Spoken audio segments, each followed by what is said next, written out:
अच्छा, हिंदू सुप्रीमेसी क्या है जो आपको हिंदू सुप्रीमिस्ट कहा जा रहा है? हिंदू सुप्रीमेसी है क्या? मैं कहता हूँ कि हम सबसे सुपीरियर नहीं है। मैं कहता हूँ हमारी संस्कृति सबसे सुपीरियर है। हमारी संस्कृति वैज्ञानिक है। हम रावण का पुतला क्यों जला रहे हैं? मैं जानना चाहता हूँ, क्योंकि वो अधर्म का सिंबल है। उसने पर स्त्री के ऊपर हाथ डाला। एक आरोप इन्होंने व्यक्तिगत लगाया आपके ऊपर। उनका कहना है he asserted that his father owned the locations of Mathura and Gyanvapi mosques. हाथ इंदौरी का शेर उस समय ये सारे के सारे ये जुबैर राना यूब टाइप के सारे कैरेक्टर्स ये ट्वीट करते थे हिंदुस्तान किसी के बाप का नहीं है।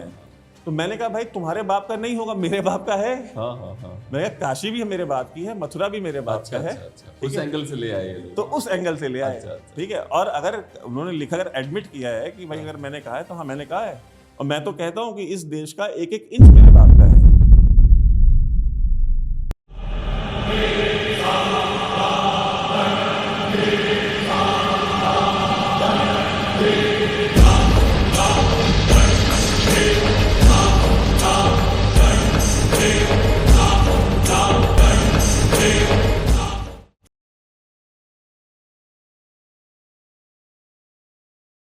नमस्कार, मेरा नाम सुशील सिंह है। आप देख रहे हैं इकोलेस में आज हमारे साथ वैभव सिंह सर हैं। परिचय के मोहताज बिल्कुल भी नहीं है, पर फिर भी बता दूं कि सर का चैनल है डिफेंसिव ऑफेंस और डीओ पॉलिटिक्स। सर कैसे हैं आप? मैं ठीक हूँ सर। पहले तो क्रिटिसिज्म से शुरू करें। जो बताए आपके बारे में हमने रिसर्च करना शुरू करा तो एक बहुत ही क्रांतिकारी आर्टिकल मिला आपके बारे में। ठीक है। वो आपको ये कह रहा है कि मैं एक एक आपको क्रिटिसाइज जो उन्होंने करा है कि एक पॉइंट बोलूँगा, अपना जवाब देते जाइए। पहली चीज़ तो ये कह रहे हैं कि आप anti Muslim propaganda, Hindu supremacy को आप बढ़ावा देते हैं।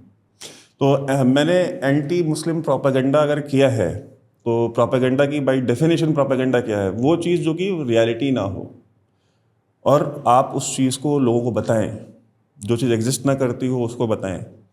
कि इसे प्रोपेगेंडा आप ये कह सकते हैं कि माँ अपने बच्चे को, जब बच्चा पूछता है कि माँ how did I came into being, तो माँ कहती है कि बेटा तुमको परी छोड़ गई थी। हाँ। ठीक, वास्तविकता नहीं है। जी।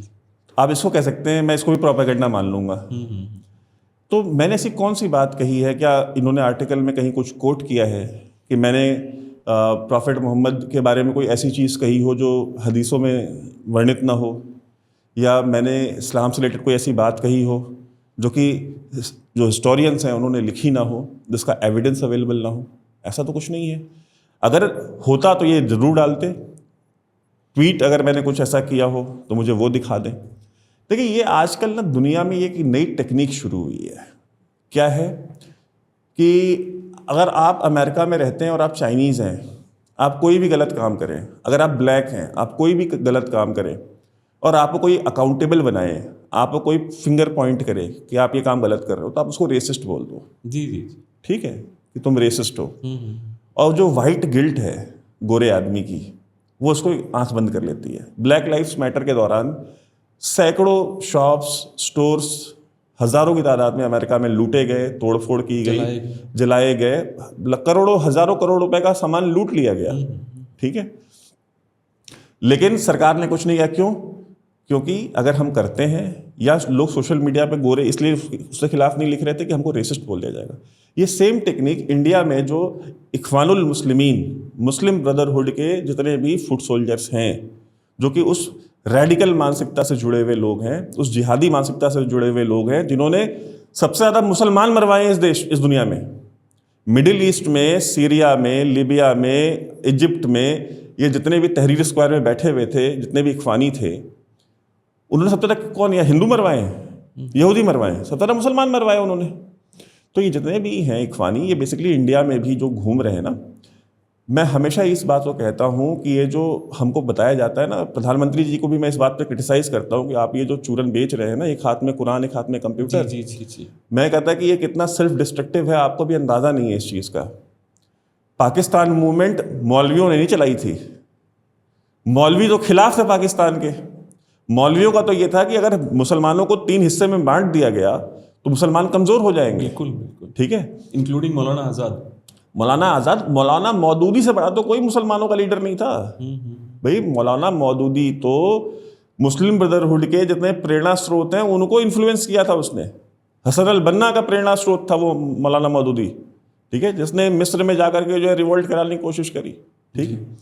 तो मौलाना मौदूदी तक ने विरोध किया, लेकिन मूवमेंट किसने चलाई? पाकिस्तान की। वही जो आज जिन्ना की मूर्ति, जिन्ना की फोटो अपने यूनिवर्सिटी की लॉबी से निकालने नहीं देते, जो कहते नहीं लाइब्रेरी में इनकी फोटो रहेगी। क्यों? क्योंकि पाकिस्तान बनाने वाले अलीगढ़ मुस्लिम यूनिवर्सिटी के यही मुस्लिम ब्रदरहुड की विचारधारा के लोग हैं। वही पढ़े लिखे डॉक्टर्स, वही पढ़े लिखे इंजीनियर्स, वही मोटे मोटे नवाब निज़ाम इन्होंने फंड किया, ठीक। तो आज भी वही हो रहा है। ये जो जिनको इंग्लिश आ गई है बोलनी, हाथ में कैमरा लेके पत्रकार बन गए हैं, ठीक है, कीबोर्ड फ्री का मिल गया, लिख करके कुछ भी पोस्ट कर सकते हैं। मेरे ऊपर आर्टिकल लिख दिया गया और मेरे से बात भी नहीं की गई। अच्छा, हिंदू सुप्रीमेसी क्या है जो आपको हिंदू सुप्रीमिस्ट कहा जा रहा है? हिंदू सुप्रीमेसी है क्या? मैं जानना चाहता हूं कि हिंदू सुप्रीमेसी चाहे जो भी हो, मैं जानना चाहता हूं कि हिंदू सुप्रीमेसी नाम की कोई चीज आज से 5 साल पहले आपने सुनी थी? नहीं। क्या कहीं मीडिया में आपने इसका डिस्कशन सुना था कि हिंदू सुप्रीमेसी नाम का कोई डिस्कशन चल रहा है? ये चूंकि व्हाइट सुप्रीमेसी है, ये बेसिकली गोरों को बेचना है। ये हमारे आपके लिए नहीं लिखा गया है, ये इंडिया में रहने वालों के लिए नहीं लिखा गया है, ये अब्दुल जो पंचर सटा रहा है उसके लिए नहीं लिखा गया है। ये लिखा गया है गोरों के लिए कि अगर कभी गोरे अगर मेरे बारे में जानना चाहें, मेरे बारे में सर्च करना चाहें तो उनको कुछ ऐसा मिले। अच्छा, हिंदू सुप्रीमेसिस्ट मतलब ये तो फिर हमारे जो व्हाइट सुप्रीमेसिस्ट हैं वैसे ही हैं ये, ठीक। तो अब नई चीज क्यों क्रिएट करनी है? जो ऑलरेडी क्रिएटेड है, जो डिफाइंड है, उसी का इस्तेमाल कर लेते हैं, व्हाइट की जगह हिंदू लगा देते हैं, काम हो जाएगा। यही नहीं, मैं तो कभी, चूंकि मैं थोड़ा नार्सिसिस्ट टाइप का आदमी नहीं हूं, मैं अपना नाम कभी गूगल नहीं करता। वो आपने चूंकि आपने ढूंढा है तो आपको मिला है तो अब मैं भी कभी पढ़ूंगा जरूर कि इन्होंने और क्या क्या लिखा है इसमें। बाकी देखिए, सुप्रीमेसी तो ये होती है ना जब हम ये कहें कि हम सबसे सुपीरियर हैं और बाकी जितने भी लोग हैं इस दुनिया में वो सारे हमसे इंफीरियर हैं। यही सुप्रीमेसिस्ट हुए। सुप्रीमेसी का तो थॉट यही है, गोरों का यही है। बिल्कुल। मैं कहता हूं कि हम सबसे सुपीरियर नहीं है, मैं कहता हूं हमारी संस्कृति सबसे सुपीरियर है। हमारी संस्कृति वैज्ञानिक है, आध्यात्मिक है, बाहर की ओर नहीं अंदर की ओर झांकने वाली, धर्म के लिए खड़े होने के लिए है, मजहब के लिए खड़े होने वाली आइडियोलॉजी नहीं है। धर्म और मजहब में अंतर है। मजहब रिलीजन होता है, धर्म रिलीजन नहीं है। धर्म राइटियसनेस है, जो सही है, जो सत्य है वो धर्म है। अगर आप उस धर्म पे, अगर आप सत्य पे चल रहे हैं, आप सत्य पे खड़े, आप उसको मान रहे हैं, तो आप धर्म पे चल रहे हैं, धर्म के मार्ग पे चल रहे हैं। हम रावण का पुतला क्यों जला रहे हैं?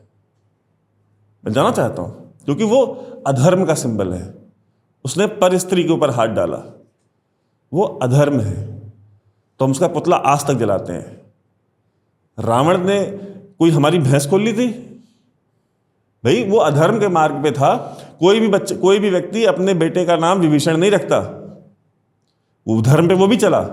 लेकिन इस देश में इस संस्कृति ने कहा जो अपने भाई अच्छा हो या बुरा हो, लेकिन जो अपने भाई के साथ नहीं खड़ा हुआ उसके नाम पे हम अपने बच्चे का नाम नहीं रखेंगे। इस पूरे देश में आपको विभूषण नाम का एक व्यक्ति नहीं मिलेगा। जी बिल्कुल। एक आरोप इन्होंने व्यक्तिगत लगाया आपके ऊपर। उनका कहना है, he asserted that his father owned the locations of Mathura and Gyanvapi mosques. ये कितना सत्य है? देखें, ये मैंने जो डीओ न्यूज पे मैंने बहुत पहले एक वीडियो किया था। जी। जब ये मतलब इसने रिसर्च करी है ठीक ठाक, वीडियो देखे आपके? हाँ, नहीं, रिसर्च नहीं करी है। देखिए, ये कहते हैं ना कि बेसिकली गुमराह करना, पब्लिक को झूठ बोलना, सफेद झूठ। जी। मैंने उसमें कहा था कि राहत इंदौरी का शेर उस समय ये सारे के सारे ये जुबैर राना यूब टाइप के सारे कैरेक्टर्स ये ट्वीट करते थे, हिंदुस्तान किसी के बाप का नहीं है। तो मैंने कहा भाई तुम्हारे बाप का नहीं होगा, मेरे बाप का है। मैं कहा काशी भी मेरे बाप की है, मथुरा भी मेरे बाप का है। उस एंगल से ले आए ये लोग। तो उस एंगल से ले आए, ठीक है। और अगर उन्होंने लिखा, अगर एडमिट किया है कि भाई अगर मैंने कहा है तो हाँ मैंने कहा है। और मैं तो कहता हूं कि इस देश का एक एक इंच मेरे बाप का है। और जो व्यक्ति इस देश की मिट्टी से खुद को जुड़ा हुआ मानता है, जो मानता है हमारा डीएनए यहाँ का है, अब भाई इमाम बुखारी ना माने, अगर वो मानना भी चाहे तो हम उसको नहीं मानने देंगे। वो कहे भी कि वो उसका डीएनए यहाँ का है, हम नहीं कहेंगे। हम तो सबसे पहले ये कहेंगे भाई अपने नाम के आगे से बुखारी तो हटाओ। अच्छा, बुखारा तो उज्बेकिस्तान में है, बिल्कुल बिल्कुल।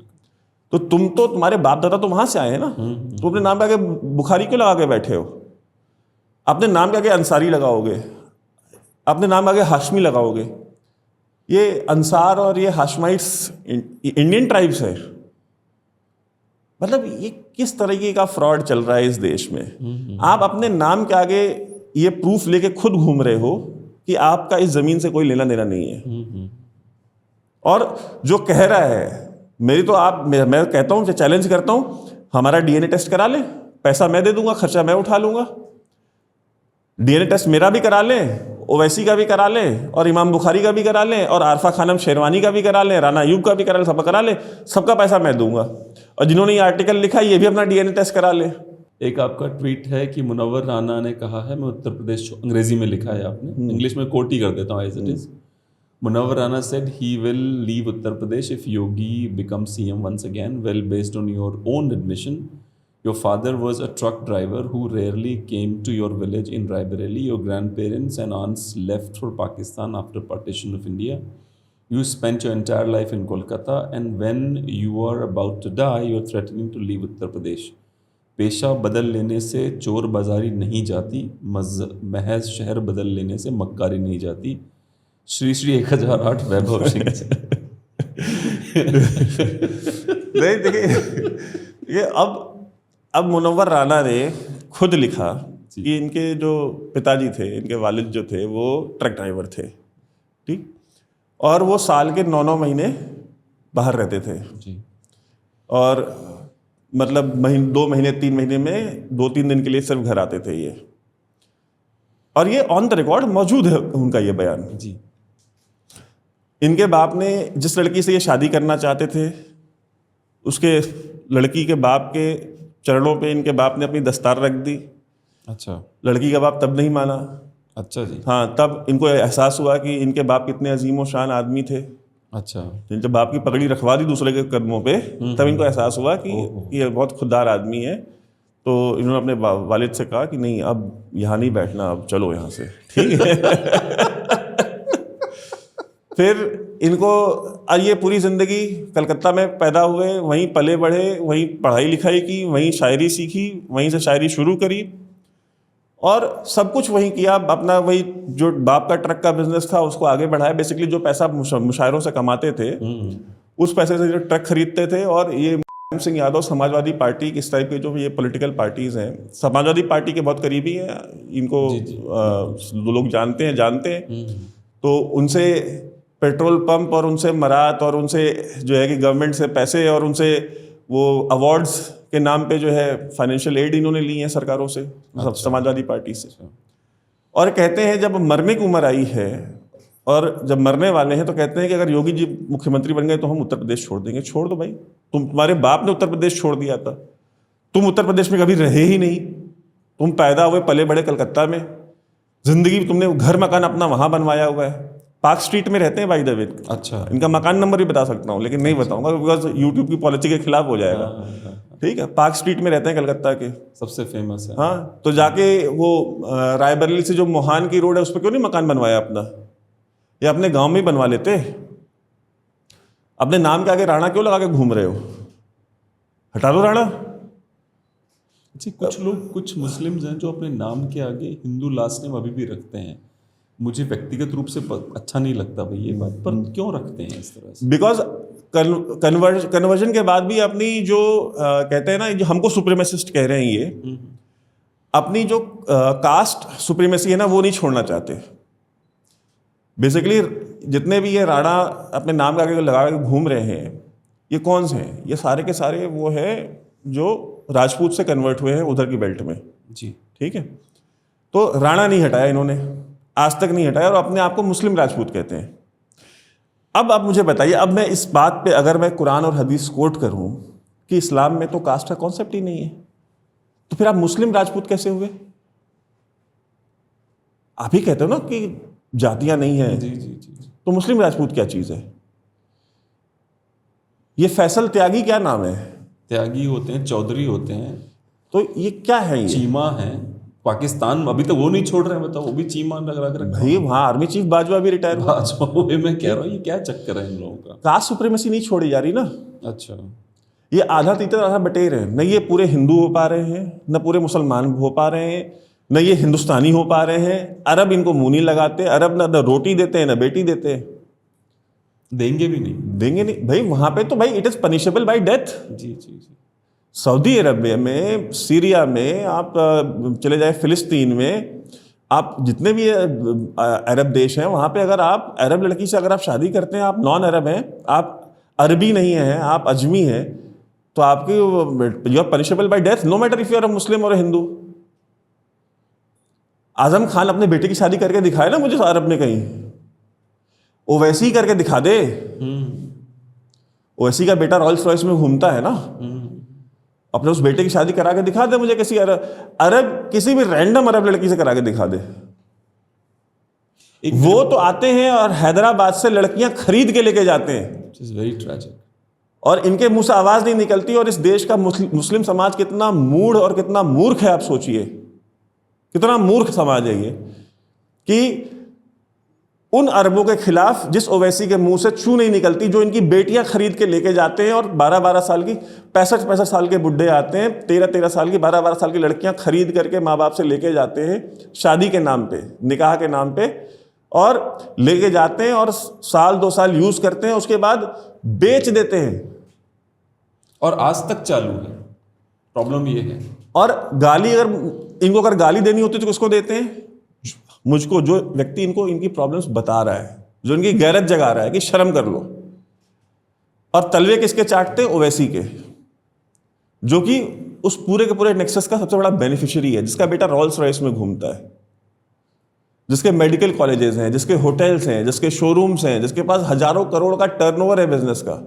मेरे पास आए थे जावेद अहमद साहब, वो वक्फ की ज़मीनों को फ्री करवा रहे हैं, मतलब जो लोग कब्जा करके बैठते हैं, तो कह रहे थे 3000 एकड़ ज़मीनें असद ओवैसी के पास हैं, और वो 3000 एकड़ ज़मीनों का 8 रुपये पर एकड़ के हिसाब से वक्फ को किराया देता है।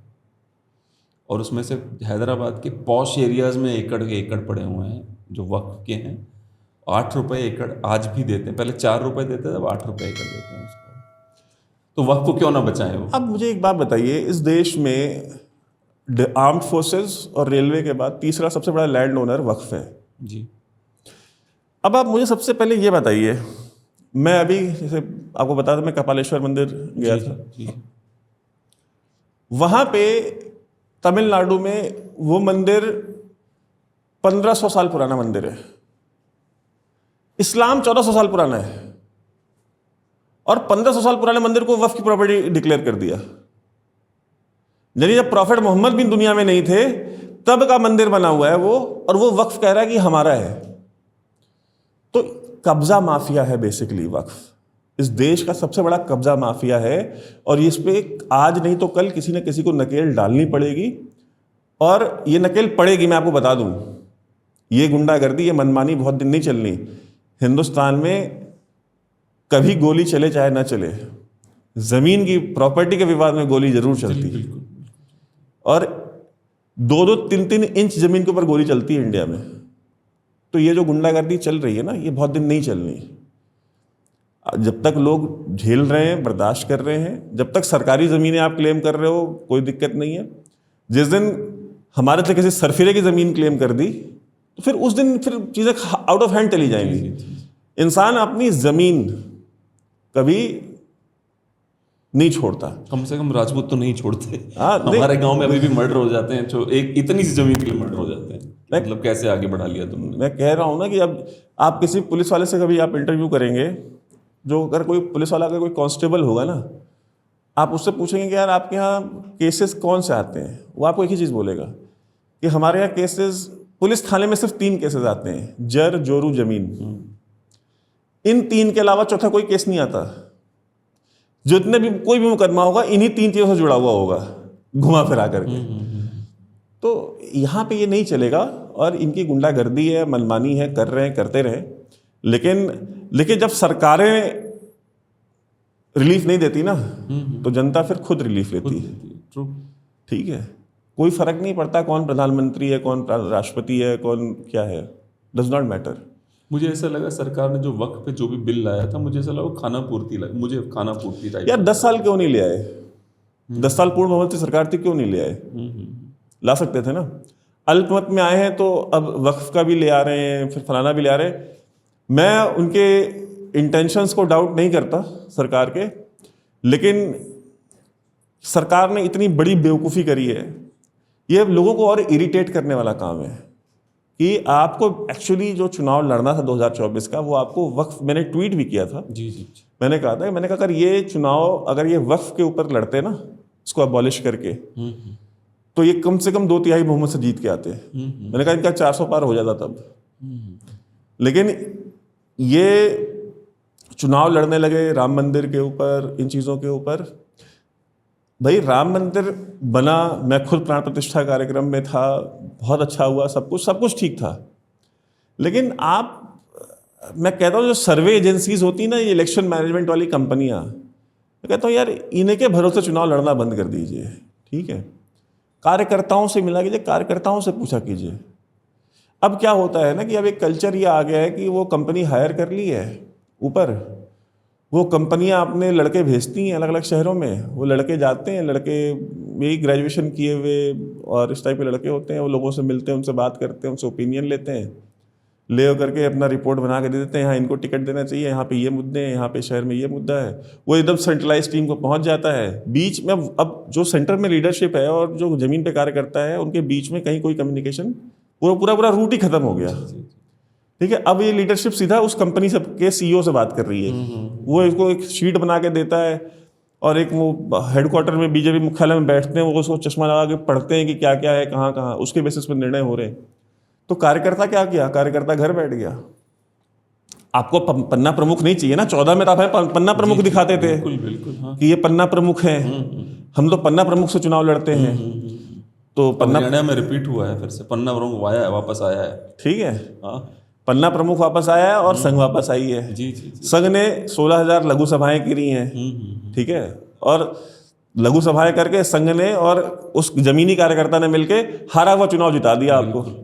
तो यही बात है, जब हम कहते हैं, दिक्कत ये है ना कि हमारा दुर्भाग्य है कि हम हर तरफ से गाली खाते हैं। हम विराट हिंदुओं से भी गाली खा रहे हैं, ठीक है, और हम कट्टरपंथी जिहादियों से भी गाली खा रहे हैं।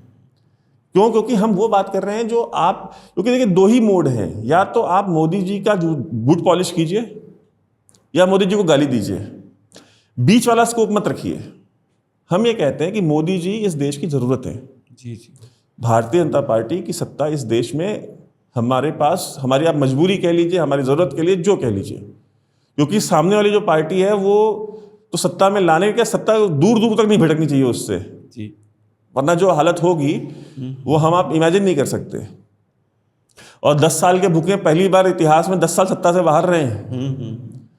ठीक है, तो और क्या क्या नहीं करने उतारू हो गए हैं कि मतलब कुछ भी कर देंगे। मतलब अरे आप देख लीजिए ना, शाहीन बाग करा लिया इस देश में, इस देश में किसान आंदोलन करा लिया, इस देश में नुपुर शर्मा के दंगे करा लिए, इस देश में मतलब जो दिल्ली दंगे हुए, मतलब सोचिए जो एक सिलसिला शुरू हुआ वो 3-4 साल लगा, इस देश में और कुछ हो ही नहीं रहा है। सब हर कोई प्रोटेस्ट पे बैठा हुआ है, कभी ये प्रोटेस्ट पे, कभी वो प्रोटेस्ट पे, जिसको कोई देखो लाल किले पे चढ़ जा रहा है, जिसको दिल कर रहा है झंडा उतार ले रहा है। मतलब बनाना रिपब्लिक बना दिया था इस देश को सत्ता में आने के पर लिए। एक बात ये सोचिए ना कि चलिए ठीक है, देखिए जो आप बात कह रहे हैं वही मैं भी कह रहा हूँ। प्रॉब्लम ये नहीं है कि कौन बनाना रिपब्लिक बना रहा है, प्रॉब्लम ये है कि जो हमारे बंदे बैठे हैं उन्होंने बनने क्यों दिया। एग्जैक्टली तो जब हम ये बात करते हैं तब हमको डिस किया जाता है, हमको टारगेट किया जाता है। आप सरदार पटेल बन रहे थे, कैसे इतने बड़े बड़े कांड हो गए आपके रक्षा मंत्रालय में, सॉरी आप गृह मंत्रालय में आप हैं, इतने बड़े, उतने तो राजनाथ सिंह के गृह मंत्रालय में नहीं हुए कांड जितने इसमें हो गए। राजनाथ सिंह जब गृह मंत्री थे तो उस समय पाकिस्तानी हिंदुओं के लिए, या आप इस देश की गृह व्यवस्था उस समय कैसी थी, जरा उस 5 साल का टेन्योर निकालिए और 1924 जो गृह मंत्रालय का जो रहा है जी जी जी, उसका जरा आप कार्य वो निकालिए रिपोर्ट कार्ड, आपको 180 डिग्री डिफरेंस मिलेगा, जमीन आसमान का अंतर मिलेगा। जी जी बिल्कुल। लेकिन आप दिक्कत ये है कि आप चाणक्य को कुछ बोल नहीं सकते, और राजनाथ सिंह की आप तारीफ भी नहीं कर सकते कि मतलब बहुत अच्छा काम। तारीफ तो आप खैर किसी की नहीं कर सकते, तारीफ तो सिर्फ 2 लोग की अलाउड है, उनके अलावा तारीफ किसी की अलाउड नहीं है। और दिक्कत ये है कि आप उनकी गलती में आप उनको गलत बोल भी नहीं सकते। मैंने एक बार बोल दिया था तो मुझे एंटी गुजराती बना दिया इन्होंने अच्छा। कि मैं गुजरातियों के खिलाफ हूँ। अब बताइए, अब कल को योगी जी आ जाए तो अगर योगी जी अगर इस तरह कोई काम करें तो हम योगी जी को भी क्रिटिसाइज करेंगे। तो हमें कोई कहे कि आप यूपी वालों के खिलाफ, अरे मैं तो खुद यूपी से हूँ, मैं यूपी वालों के क्या खिलाफ हूँ। लेकिन कहते ना ये सारी टेक्निक्स इन लोगों ने सीख ली हैं कि जैसे उन्होंने सीख लिया ना कि इसको हिंदू सुप्रीमेसिस्ट बोल दो, हाँ, इसको इस्लामोफोब बोल दो, इसको रेसिस्ट बोल दो, तो इन्होंने भी ये सीख लिया, इसको एंटी गुजराती बोल दो, एंटी गुजराती है। भाई मैं एंटी गुजराती नहीं हूँ, मेरे एंटी भाई गुजरात मेरे सब अच्छे अच्छे दोस्त हैं गुजरात में, और 2 व्यक्ति पूरे गुजरात के रिप्रेजेंट करते हैं। हमने तो सुना था कि ये पूरे देश को रिप्रेजेंट करते हैं, हमने तो सुना था कि ये तो पूरे देश की आन बान शान है ना। जब क्रिटिसाइज करते हैं तो फिर ये गुज्जू जाते हैं। ये मैं वही मैंने इलेक्शन के बाद भी मैंने कहा था कि ये जो IT सेल वाले आपने पाल रखे हैं, जो ग्लोरीफाइड ट्रोल्स हैं, 2.5 लाख 3 लाख फॉलोअर लेकर के ग्लोरीफाइड ट्रोल्स हैं बेसिकली, और एक इको चेम्बर बनाया हुआ है इन्होंने, और उस इको चेम्बर के अंदर एक दूसरे से एग्री करते रहते हैं। ये नितिन गडकरी जी जब गिर गए थे स्टेज पे, बीजेपी वालों ने फेमस किया था उनको, कि देखो कैसे बेहोश हो रहे हैं, इनके किस लायक हैं ये। तो संघ बीच में कूदा कि क्या बदतमीजी हो रही है, तब जाके वो हटाया गया वीडियो। वरना तो ये जो बीजेपी IT सेल ने सबसे ज्यादा पुश किया था कि देखिए कैसे स्टेज पे गिर रहे हैं। मैं कह तो रहा हूँ ना कि सिर्फ 2 आदमी के अलावा किसी की आप तारीफ नहीं कर सकते, किसी को आप सपोर्ट नहीं कर सकते, किसी को आप, और इन दोनों को आप क्रिटिसाइज भी नहीं कर सकते। तो दिक्कत वही फंस रही है कि आप जब इस तरह से करेंगे, और आप अगर आपको कोई पॉइंट आउट करेगा तो आप कहेंगे कि जी एंटी गुजराती है, हाँ, एंटी गुज्जू हैं, गुजरात हेटर हैं। मैं कहता हूँ कि चलें ठीक है, विकास होना चाहिए हर राज्य का, उसमें मैं उसको डिनाई नहीं करता। और गुजरात ऑलरेडी बहुत प्रॉस्परस स्टेट है। गुजरात में जो इंडस्ट्रीज़ हैं, गुजरात में लोगों के पास पैसा बहुत है, और उसका अपना एक बेनिफिट ये भी भाई शिपिंग पोर्ट है, बहुत पुराना ट्रेड रूट है, तो उसका बेनिफिट मिलता है। लेकिन जब आपको जब बिहार में और आंध्र प्रदेश में जब आपको बहुमत के लिए जब आपको समर्थन लेना पड़ा है, तो अब उनको आप पैसे दे रहे हो ना, साल का जो भी हफ्ता आपने डिसाइड किया है, ठीक है, वो हज़ारों करोड़, 60,000 करोड़, 15,000 करोड़, 25,000 करोड़ आप दे रहे हो हर बजट में उनको। तो जब हम ये बात कहते थे कि उत्तर प्रदेश में जहाँ पे आपको 2 बार लगातार इतना ज़्यादा सीटें दी, एक बार तो 72 सीटें दी आपको, 80 में से किसी को नहीं मिला था, हाँ, और दूसरी बार भी आपको कोई 64-65 सीटें दी थी उत्तर प्रदेश ने। तो मैंने कहा था कि यार आप उत्तर प्रदेश को तो दो, लेकिन नहीं, वो बनेगी, क्या बोलते हैं, बुलेट ट्रेन बनेगी तो गुजरात में लगेगी, फलाना प्रोजेक्ट आएगा तो गुजरात में लगेगा, इंडस्ट्री लगेगी तो वहाँ लगेगी। तो जब आप इतना बायस क्रिएट करोगे, ठीक है, और मैं आपको कोई इसलिए नहीं, बस मैं उत्तर प्रदेश से हूँ, आप वो फैक्ट्री लगाओ तो वहाँ काम करने मैं जाऊँगा क्या? मेरे को थोड़ी नौकरी चाहिए उस फैक्ट्री में। मैं ये कह रहा हूँ कि आप यहाँ लगाओगे फैक्ट्रियाँ, यहाँ लगाओगे उद्योग, तो आपका ये जो वोट है, जो आपको 70-80 सीटें आपको सिर्फ एक राज्य से मिल जा रही हैं। मैंने कहा था यार ये आपका बना रहेगा। और जब ये चुनाव हो गए, जब आपने देखा कि सीटें कितनी गिरी हैं, तो उत्तर प्रदेश वालों को गालियां दे रहे हैं IT सेल वाले, पूरी माँ बहन की गालियां, माँ बहन की गालियां लिखी इन्होंने, इनकी वजह से हो गया ये सब। हाँ, और मतलब बताया कि ये देशद्रोही है, ये गद्दार है। और स्पेशली राजपूतों को बहुत टारगेट किया गया, हाँ, उस कास्ट को बहुत टारगेट किया गया। भाई राजपूतों ने वोट नहीं दिया, क्यों देंगे? जब वो तुम्हारा गुजरात में बीजेपी का MLA चुनाव के वोटिंग के समय में राजपूतों को गालियां देता है, मतलब वो बातें मैं बोल नहीं सकता हूं जो उसने बोली राजपूतों के बारे में, और बीजेपी आला कमान ने उससे बुला करके कम से कम एक्सप्लेनेशन तक नहीं मांगी। कार्रवाई तो दूर की बात है भाई, कार्रवाई तो बात की बात है, कार्रवाई मत करो भाई, कारण बताओ, नोटिस तो देते हैं कि भाई आपने ये बयान क्यों दिया है, किस परिप्रेक्ष्य में दिया है। कंगना को ट्रीट किया आपने, या नुपुर शर्मा को ट्रीट किया आपने, भाई आपने लिख करके दिया, आपने कोई जवाब मांगा, कुछ नहीं, कोई कार्रवाई नहीं हुई, तो राजपूत क्यों वोट देंगे आपको? आपसे गाली भी खाएंगे और आपको वोट भी देंगे, क्यों देंगे? नहीं देंगे, बिल्कुल नहीं देंगे। नहीं दिया उन्होंने, राजस्थान में भी नहीं दिया, हरियाणा में भी नहीं दिया, ठीक है।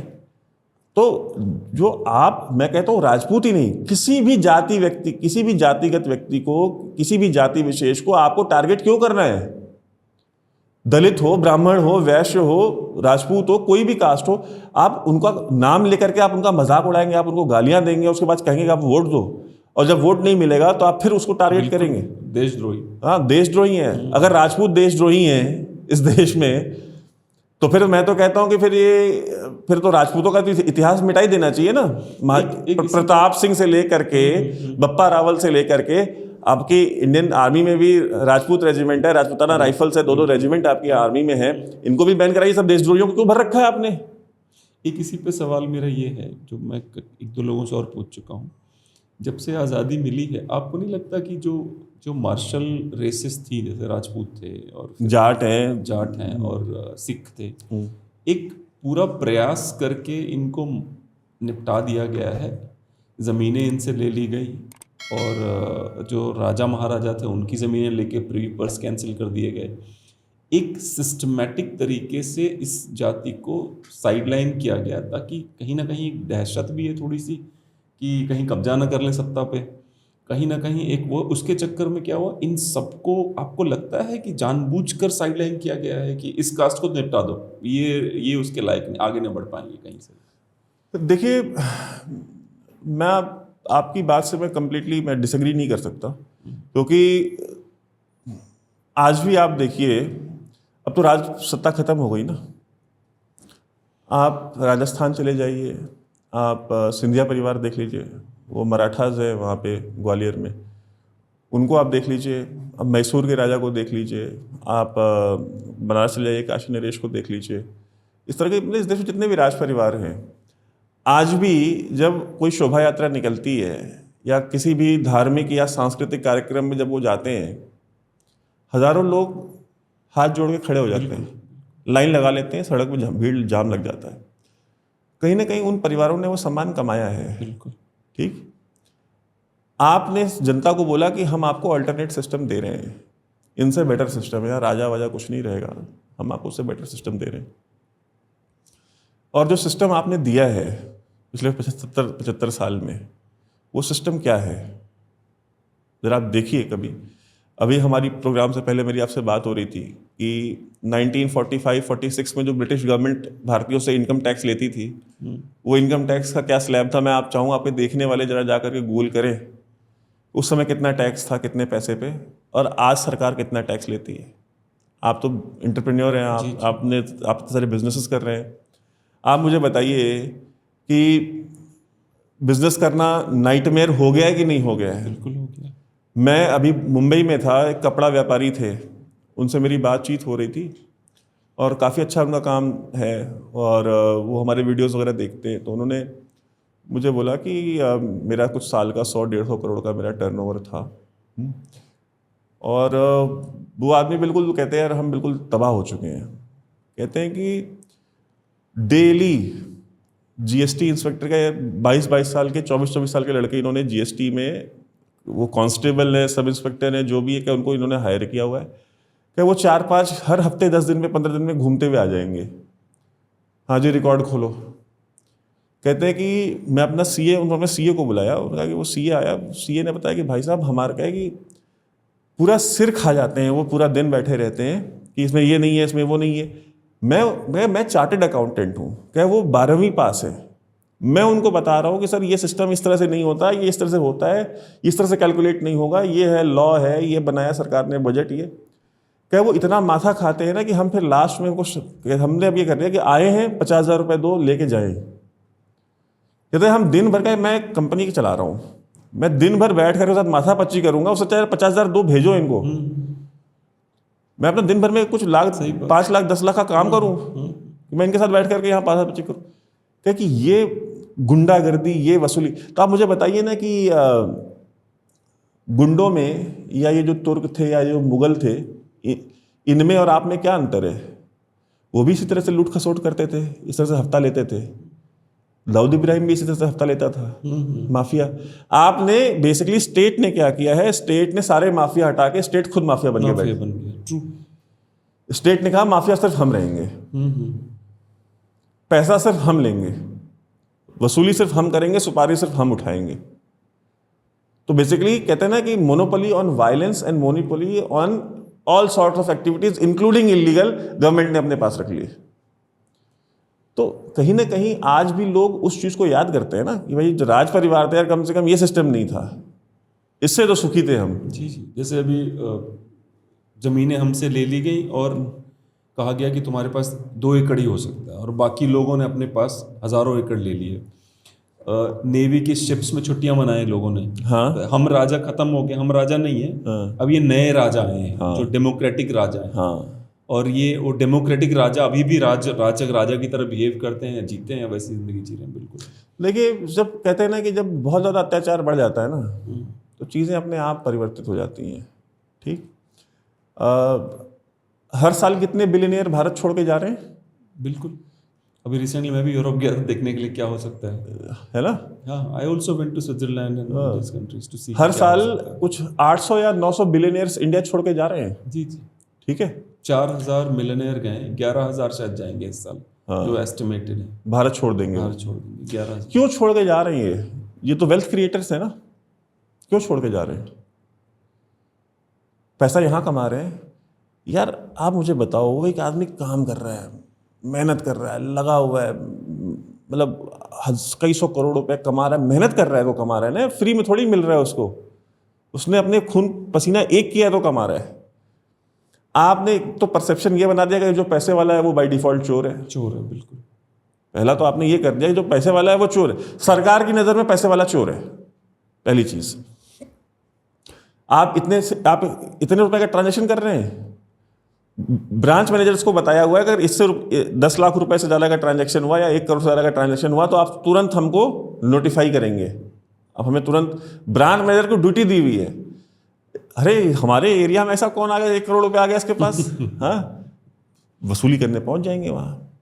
कुछ नहीं, सब कुछ है, लेकिन वो आदमी भी जो 1 करोड़ रुपए ट्रांजैक्ट कर रहा है उसको पता है कि यार ये पूरा दिन खराब करेंगे। तो कहता है सर बताओ क्या करना है। वो कहेगा यार मेरा टाइम खराब करेगा, उससे अच्छा है कि मैं इसको कुछ पैसे दे दूँ। घर बैठे बैठे दिल्ली में बैठे हुए हैं, लेटर छाप करके नोटिस भेज दे रहे हैं, बॉम्बे में, तमिलनाडु में, कश्मीर में, बंगाल में, यहाँ वहाँ नोटिस भेज दे रहे हैं। अब तुम जाओ और आज नोटिस भेजेंगे कि कल पेश हो, आज नोटिस भेजेंगे कि कल पेश हो। मैंने देखा है ये इस तरह के केसेस, आज नोटिस आई है कि कल पेश हो। मेरे एक रिलेटिव हैं, वो जिस कंपनी में काम करते हैं उनके ओनर को नोटिस आया, और मेरे जो रिलेटिव हैं वो भी चार्टर्ड अकाउंटेंट हैं। तो उन्होंने भेजा उनको कि यार देखो क्या है। तो उन्होंने मेरे को भेज दिया, कहा यार बताओ ये क्या तरीका है, तुम आज नोटिस भेज रहे हो कि कल आओ, सारे डॉक्यूमेंट्स 2014 से 15 से लेकर के सारे डॉक्यूमेंट्स लेके आओ। कहाँ से हम करेंगे अरेंज इतने कम टाइम में? तो ही टोल्ड मी कि यार 2016 से पुराने डॉक्यूमेंट्स तो सरकार ने बोला है कि आप नहीं मांग सकते, तो ये 14 के डॉक्यूमेंट कहाँ से मांग रहे हैं? तो मैंने कहा जाओ मिल के आओ, देखो क्या कहते हैं। वो गए, मैंने उनसे फिर नेक्स्ट डे बात की। मैंने कहा क्या हुआ आपको केस? कुछ नहीं, बस वही लेन देन, इतना दे दो खत्म कर दूंगा पेपर। बस पैसा कमाने के लिए नोटिस भेज रहे हैं लोग। ना खाऊंगा ना खाने दूंगा, क्या हुआ?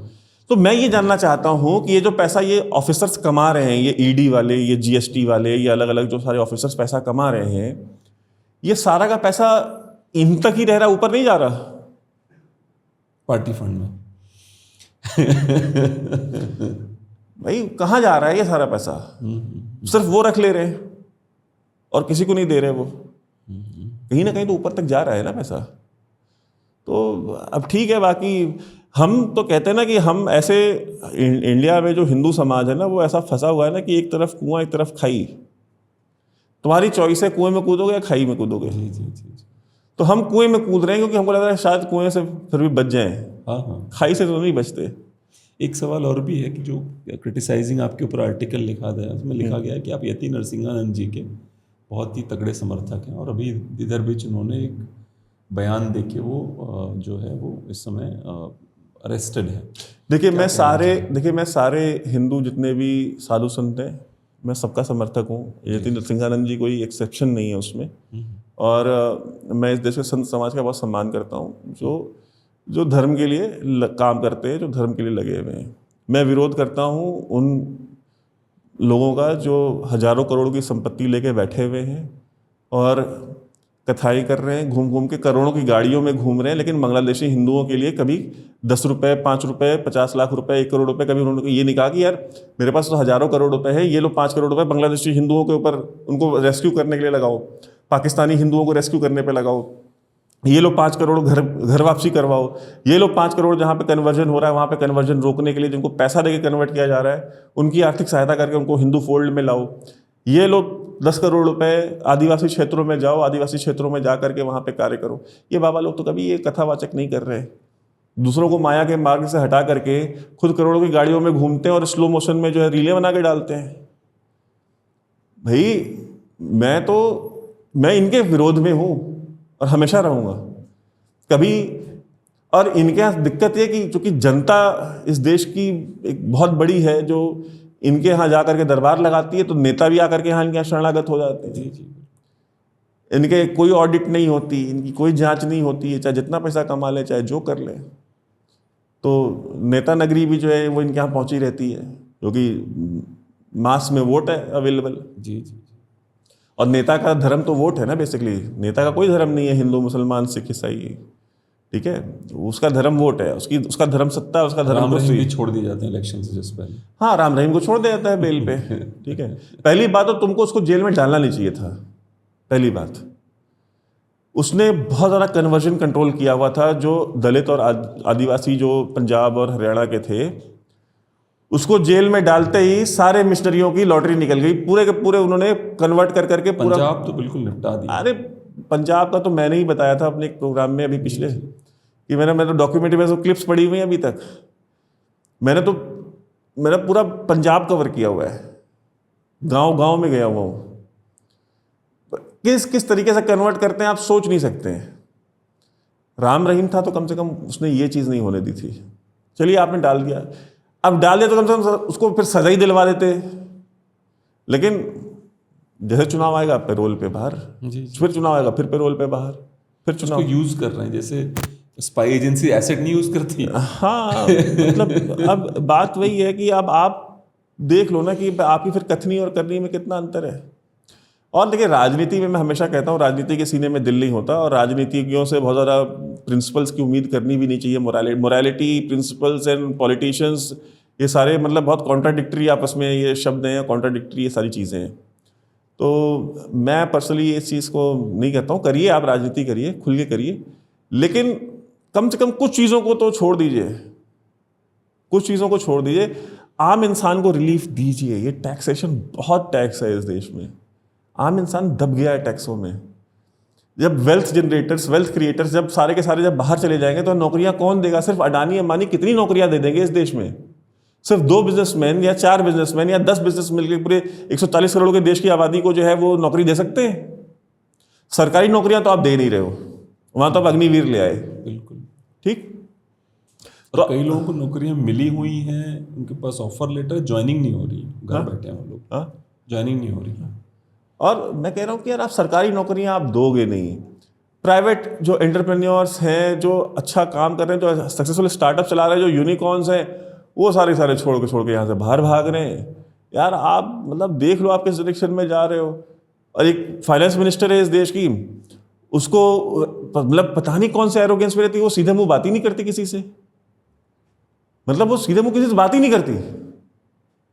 मुझे कई बार ये लगता है कि चूंकि अधिकार नहीं है कुछ भी उनके पास, तो इसलिए वो फ्रस्ट्रेशन में, गुस्से में रहती है, यार मेरे से क्या पूछो, जाओ पूछो उधर। कई बार नहीं होता, जैसे मैंने किसी से सवाल पूछा था कि जैसे आप चुनाव लड़ रहे हैं, ठीक है, आप सांसद का चुनाव लड़ रहे हैं, मैं और ये सब जनता है, ठीक है, अब आप मेरे पास आ रहे हैं, तो लेकिन मैं आपको वोट नहीं दे रहा हूँ, मैं वोट दे रहा हूँ जो पार्टी का मेन लीडर है, उसके नाम पे वोट दे रहा हूँ, चाहे ऑपोजिशन हो चाहे सत्ता पक्ष हो। वोट मैं किसी बड़े नेता के नाम पे दे रहा हूँ, ठीक है। आप मेरे पास आ रहे हैं, मैं बोल रहा हूँ जी भैया जी, आप तो बिल्कुल वोट मिलेगा, क्योंकि वो है कारण। जब मैं अपना काम करवाने के लिए आपके पास अगर जाता भी हूँ और आप मुझे बोलते हो मेरे को वोट दिया, किसको वोट दिया तूने? जिसको वोट दिया जा उससे बात कर, बोल सकते हो ना आप, साफ साफ बोल दोगे भाई मेरे को वोट दिया कि तूने, कि चेहरा देख के वोट दिया। आप वो बोले चेहरा देख के वोट दिया, मैं तेरा काम क्यों करूँ? तो ये जो प्रॉब्लम है, जो व्यक्तिवाद की समस्या है इस देश में, ठीक है, और वो मेरे दूसरे मुद्दे पे ला रही है मुझे। मोहनदास गांधी जी से शुरू हुआ व्यक्तिवाद इस देश में, ऑब्वियसली उसके पहले से भी है व्यक्तिवाद। कहाँ से थे वो ऐसे? हाँ, वो कहाँ से थे? वो गुजरात से ही थे। हाँ। आप कहते देखो ये एंटी गुजरात है, अब गांधी जी को बोलूंगा एंटी गुजरात है इसलिए। हाँ। तो मोहनदास गांधी जी जो थे, जिन्होंने कहा कि क्या बोलते थे, बुरा मत देखो, बुरा मत सुनो और बुरा मत क्या बोलो। मुझे एक बात बताइए, आपका बेटा बड़ा हो रहा है, कोई बुरी हरकत कर रहा, बोल रहा है, गांधी जी बोल रहे देखो मत उसको, ठीक है, अब उसको 4 सुनाना चाहिए, गांधी बोल रहे बोलो भी मत बुरा। देखिए गांधी को बेच कौन रहा है दुनिया में घूम घूम के? गांधी को ग्लोरीफाई कौन कर रहा है? इस देश के 70 साल के इतिहास में, 75 साल के स्वतंत्र भारत के इतिहास में गांधी को जितना इस प्रधानमंत्री ने बेचा है दुनिया में, जितना इस आदमी ने ग्लोरीफाई किया, उतना किसी ने किया था आज तक? ठीक है, आप तो सावरकर को ग्लोरीफाई करने वाले थे ना, आप तो सावरकर की विचारधारा से ना, गांधी का कहाँ, वो कौन से रास्ते पे भटक गए हैं आप? दुनिया में घूम घूम के गांधी को बेचा जा रहा है। क्यों? क्योंकि गांधी बिकता है। ठीक है, गांधी बिकता है, गांधी की विचारधारा बिकती है, गांधी को मार्केट करना आसान है, गांधी की आड़ में अपनी इमेज बिल्डिंग करना आसान है।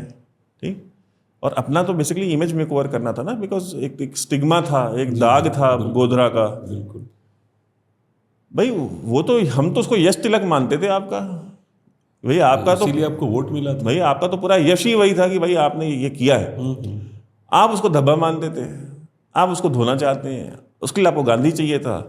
तो साबरमती के आश्रम में हर साल जाना शुरू किया आपने, और साबरमती के संत ने कमाल किया तो दूसरा कमाल आपने कर दिया। ठीक है, तो अब ऐसे क्यों होता है भाई कि जो लोग हिंदू विचारधारा के, जो सो कॉल्ड हिंदू हृदय सम्राट जो होते हैं, जैसे ही वो सत्ता के शीर्ष पे पहुंचते हैं, वो अचानक से सेक्युलर हो जाते हैं। वही ना, एक्चुअली सेंटर में ना कुछ 10-12 ब्यूरोक्रेट्स होते हैं, फॉरेन सेक्रेटरी है, कैबिनेट सेक्रेटरी है, ये जो 10-12 ब्यूरोक्रेट्स हैं ना, बेसिकली ये देश वही चलाते हैं, वही 10-12, 15-20 मान लो बेस्ट, वही ब्यूरोक्रेट्स हैं, सीनियर IAS ऑफिसर्स हैं, IPS ऑफिसर्स हैं, वही सारा सिस्टम चलाते हैं।